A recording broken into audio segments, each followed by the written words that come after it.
There's Santana, Kingswood, Kingswood. which was a good one. That's 83, a little bit later. And then there's some other. Now, this one is Sha Na Na Oh, yeah. at Massey Hall. 'Cause you can barely tell Massey Hall. The only reason I did was Sha Na Na here is these tickets were late 60s, 70s. But Sha Na Na did the best stage show you ever saw. It was like a theatrical show. It wasn't just a concert. They did a history of the 50s and early 60s with stage sets acting out, high school scenes or meeting your girlfriend in a car and all that stuff. So Sha Na Na became really famous for a while because we'd booked them a couple times in Chicago because of their type of unusual theatrical Broadway rock and roll shows. Also, the fact that they were Woodstock. That Yeah. put you on the map, anyone Yeah. at Woodstock. And this probably isn't too long after Right. Woodstock. Because they lived off that for years, Yes, right? yes. The fact anyone who played Woodstock, Became- Ravi Shankar, Yeah. anyone else, you were bigger than you Yeah. were if you played Woodstock. Probably isn't worth much. There's another Sha Na Na ticket, With McMaster. Shooter. Well, with that's Shooter. a local Toronto Yeah, band. 75 isn't worth much, but it was. Yeah. Sha Na Na did a great Na show. Stuff is not highly collectible. No, not so much because their music Was from the 50s yeah, it's era almost more. like covers of early Songs, 50 yeah. rockabilly type stuff. And that's right? what their they're stage show was, famous for, cover of yeah. a lot of songs. So this is one of the most unusual tickets for Maple Leaf Gardens to have, because Maple Leaf Gardens is usually Davis Printing or Ticketmaster, but this is like a stag ticket with Van Morrison playing in 1974. So I like this ticket because it's a rare Maple Leaf Garden ticket. In fact, most people don't even know these tickets of this type for Maple Leaf Gardens exist, right? I didn't know that this type of ticket was there. Unfortunately, it's not a real attractive ticket. There isn't Right. a lot to it, so I don't know if it increases the value, but it's definitely an extremely rare ticket. Yeah. And if you're a Maple Leaf Garden ticket collector, you want to look for the weird tickets for Maple Right. Leaf Gardens, and that is definitely a rare Maple Leaf Gardens ticket. For sure. All right, let's see what else we got here. Okay, so my favorite band, The Who, seen them many times, met them at several occasions and worked with them. This ticket is 1982, December 17th. The Who always seemed to come around Christmas time in the early Garden days. And this is a very good ticket on the floor. It's in good condition. So what do you think about this one?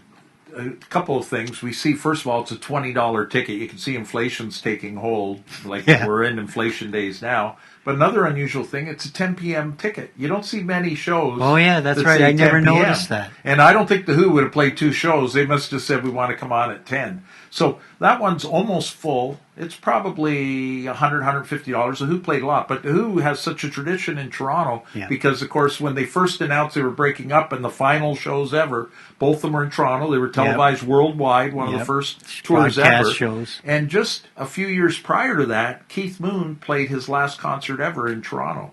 Because they ended the tour in Toronto. They didn't tour the next year. He died that year. And so Kenny Jones came out after. But that's still a nice ticket. It's worth over $100. But the earlier ones with Keith Moon are worth more. Yeah. In fact, I have the concert ticket for the last Who concert in Toronto, supposedly, back then in the Maple Leaf, because the bands thought, when I turn 30, I can't play rock and roll anymore, which we know never happened. But Now they're 80.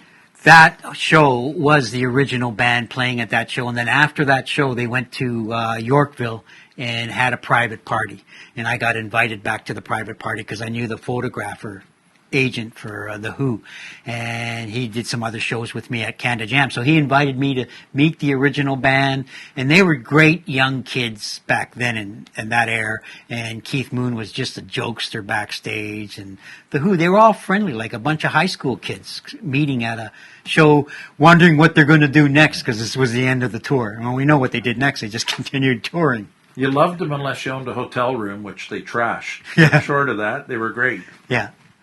But what do you think that one? Well, as I said, it's probably $100, $100. $150, something like that. It's a nice ticket. So we have some other Who tickets to pop up here now. So this is when the Who started doing their quad and quadrophenia tours and playing in quad and doing more of a musical tour. And they were big on this. And they had lots of stars show up on some of these shows. This was in Buffalo at Marineland Stadium. And it's probably not worth that much because it's fading, but... And it's also newer. It's 96, but Right. that's the new arena that was built in Buffalo. You know, it's $20, something like that. Okay, so this is probably one of the most valuable Who tickets because this is 76 with Keith Moon, and this was the one that we went to the party with after the band had finished their North American tour in 1976. So probably worth something because of Keith Moon being on Well, the it. fact you're 100% sure this is. I know they played a few times around Yeah. then, but if it is the one from Moon's last, a lot of people didn't even realize this for a long time, like ticket collectors, and then they realized Toronto was the last show for Keith Moon because he died like a year later, but they hadn't toured in between. Right. And if it is from that show, it's probably a couple $100. If it's just from another Who show, it's worth $50. But people always pay more for a final show by an artist. Okay, so this ticket is the Who at Rich Stadium in Buffalo. It was a major concert in Buffalo and sold well, and it's a good-looking ticket. And it's probably one of the most demanding tickets for the Who just because of the shape and logo of it. Right, yeah. These were, I think, when they were doing the Summerfest shows at Orchard Park. Right. And probably, I mean, it's got a couple creases, but it's well over $100 ticket. It's got good graphics on it, and the Who was quite famous then, although there was no Moon. It was Kenny Jones instead of Moon by then. Yeah. So, of course, Elvis Presley was a rare guy to have tickets because he died early and he was just a 50s, 60s, and late 70s icon. So this is an Elvis ticket I acquired, and they still sell pretty good for Elvis. And now that the movie Elvis is out, Elvis's fan base has greatly increased, and his demand for tickets and souvenirs and logos and movies has gone up. Yeah, it's brought a lot of new fans to Elvis when they saw the movie. I mean, they Right. always had the existing fans, but of course he toured in the 50s, didn't tour in the 60s, played Vegas and other places. Then he started touring in the 70s. And this one is actually a show he played, because what you will see is quite a few tickets. He was touring when he died, and there was many shows sold for the tour he was on, but he died partway through the tour. So you see, those are called phantom tickets. That's an event that never happened. Okay, Called phantom ticket. They're still worth somewhat collectible. The word Elvis is on them, but they're $15. Right. Tickets like this are $150, $200. Right, So, because the events that happened, Zeppelin twice canceled tours. Once Right. when Plant's son died, and once when Bonham died. Right. And both times there was tons of phantom tickets out there. And Zeppelin's a little bigger than Elvis, so those are phantom. Zeppelins are worth $50, and the real ones are worth $300. Yeah. If Zeppelin just has a more iconic following than Elvis does. So this is an Elvis ticket I got at the Elvis Festival in Collingwood, and we think it is a phantom ticket because it's in too good shape and it wasn't ripped. And Elvis, like he said, never played show with 1977. So it's hard to say what this one's worth. The Elvis Festival in Collingwood's a massive festival, and of course they sell memorabilia there, vintage and new. And I just can't recall the date of his death, but that could easily, I think he died in the summer, so maybe August. If it was 77, this is one of the it's tickets September. afterwards, so it's $15. If this is an unused ticket from when he was still alive, Right. it's worth probably $300. But if it's from one of the phantom shows that never happened, it's still a bit of a collectible, but doesn't carry the value that something would if it was actually, you knew he was on stage. So this one is a real Led Zeppelin ticket from a Led Zeppelin show. There aren't many real Led Zeppelin tickets out. There's a lot of Roger Plant tour tickets out, or Roger Plant by himself. Robert Plant, yes. But this Led Zeppelin ticket is a good one and probably worth a fair amount because there weren't many Led Zeppelin tickets. Well, they only really were around for 10 years or a little more, not much. And they only did selective tours. It's got great graphics with the Chicago Stadium, the sports images, and other things down at the bottom. It's a famous show in Chicago. It's $300 easy as a stub. A full's probably $500 or $600. Again, from shows they took place, not the phantom shows from when they had to cancel tours. Okay, folks, this is the Grateful Dead in Europe, and they made good color graphic tickets, but this is from the membership group that Glenn was telling you about, so he'll tell you what it's worth. Yeah, these came right out of the box from the printer. These are ones that were left over, but we were talking about graphics earlier, and if you look at this ticket, you see a tiger jumping out. You see a skeleton in an Indian headdress There's a bear over here. I don't know what he's doing. There's a dinosaur. I mean, people loved their graphics. It was crazy stuff, but everyone wore shirts like the shirt you're wearing and other people. This one was from Frankfurt. They were doing a tour. Most of the tickets had similar images, but because they're left over and there's quite a few left. I've sort of killed the market myself. There's probably guys that originally wanted $100 for their stub. Now I'm selling fulls for $40. So because I got 500 of them off the band for $10, so why wouldn't I take $40? Right. And these are all ones that the fan club didn't subscribe to, so they would always print X number for the fan club. And if you notice, they'll almost always be the fan club tickets were floors or whatever, no seat location, just a number. Because the way they sold them to the fan club, everyone wanted to sit together or go together, so they didn't sell you reserved seats. They just gave you these general admission, just go in, all hang out together. And these were all fan club tickets, so you could buy two, I could buy two, but we could still hang out together at the because it's just stadium and floor. they would have ripped off the bottom half there of that particular ticket. But the graphics are unbelievable. Yeah. Okay, next one. So this is Canada Jam, one of the outdoor festivals at Mostport. About 90,000 people showed up. The Cal Jam people did this, and I was one of the site planners from it. And it's a really good ticket because of the way it was printed as a stub, and they were all general admission. So you could just print tickets and let them sell out. You didn't have to go to a special network to get them.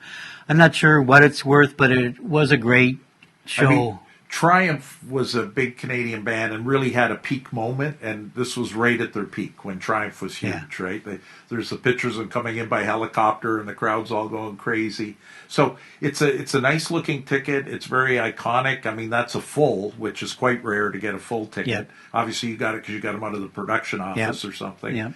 But that's probably $150. But it's so famous because of Triumph and the moment in their history when they were right at their peak. And they, as you say, there was a couple other bands on the bill, but they sort of blew everyone away. They took over the crowd. One of the interesting things about Canada Jam was we were having a war with CPI to try to block us from having talent, right? So since the Doobie Brothers were good friends of the Cal Jam people and played in Cal Jam, we were able to talk the Doobie Brothers to come and play. But the problem was the Doobie Brothers were playing at Atlanta that night. So we had to get special planes to fly the Doobie Brothers into Toronto, helicopter them to the site, have them play at 2 o'clock in the afternoon, finish at 3:30, and then at 4:30 have them on a plane and back into Atlanta. But it was just one of the ways to get some more bands because they were booked up around the site, and so Sandy had to figure creative ways to get some other bands, and that was one of the unusual shows where the Doobies played 2 shows in one day. I also find tickets from festivals like this, there tends to be less available because people are camping and partying for days. And the tickets I don't know where my ticket went, right? So these people lose their tickets. Whereas when you go to a show, you're out 11 o'clock at night, you're only there for 3 hours, you keep your ticket, but you're there drunk and smoking for 3 days. Who knows who's still got their ticket? Yeah, and they'd get damaged out there at the festival parties. So this is a complimentary ticket that I had, a bunch of them, because I was working Heatwave. Heatwave was one of the magical new wave band shows, and about 80,000 people showed up on this show. And it was a tremendous show because it had all the new age bands from the Pretenders to Dave Mason to B-52s, Talking Heads, Elvis Costello, and Teenage Head played there too. The Clash was on the poster, but they never played because they had disputes over contracts over that. But it was 80,000 people, and it was one of the best party shows. It's a breakout of new wave music in North America, really. Yeah, it actually made new wave famous. But it really became big in North America, and this was a show that people were from the States. Half the people there were up from the U.S. Yep, exactly. There were a lot of Americans there. Now, the interesting thing about this is there is a movie finally coming out in the next few months on Heatwave, which will be a stellar movie. It was filmed really well, but there were so many disputes with the bands and the value of the product and show, so it was sitting in the can for 40 years. Now, the bands agree that they'd rather have it come out and see them in their heyday then they would have never been out. So it'll be out soon, and it'll make the tickets and the posters finally worth something. I mean, it's unusual to have a full ticket, so this is really quite collectible. It's beautiful graphics, so people love these tickets anyways, but the fact that it's full as well, it's probably $100 ticket. You do full $200-300. The poster's even more colorful and beautiful with the narrow tie and everything. We'll get to that in another episode, I guess, when we talk about the posters. But this is a beautiful ticket, and a lot of people don't know because there were some computer or lesser tickets made, but these are the real promoters' tickets. Thicker stock. These are hugely collectible. Hey, Glenn. Wolf, how you doing, buddy? Good. I brought you a whole bunch of more rock and roll stuff to show you. And as I told you before, when you have over 10,000 rock and roll items, this is the place, Glory Day Collectibles, that you bring your stuff to find out what it's worth, whether it's passes, tickets, T-shirts, programs, posters, and other rock and roll memorabilia.